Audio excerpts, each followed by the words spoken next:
Ce n'est pas un hasard si le cadre scolaire, en l'occurrence le lycée bilingue de Mbalmayo, a été choisi pour la dédicace de cris de cœur contre les stupéfiants, la violence, la discrimination et l'indiscipline en milieu scolaire. Un recueil de poèmes qui trônera désormais avec majesté dans nos librairies. Sa particularité étant le fait qu'il soit le fruit des élèves d'ici et d'ailleurs qui, à l'issue d'un concours d'écriture, sous l'estampille des éditions Le Midi, ont signé leur premier vers. Nous avons constaté qu'il y a beaucoup de dérives.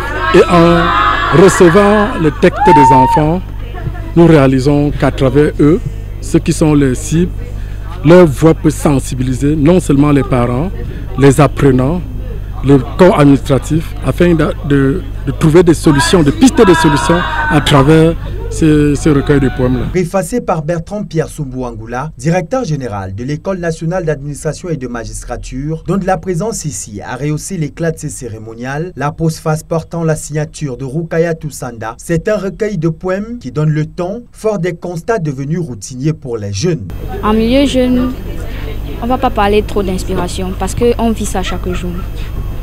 Nous sommes obligés, nous sommes dans l'obligation de dénoncer toutes ces mauvaises mœurs qui minent la société en général et notre lycée en particulier. En ce qui concerne le concours d'écriture en lui-même, la compétition était grude.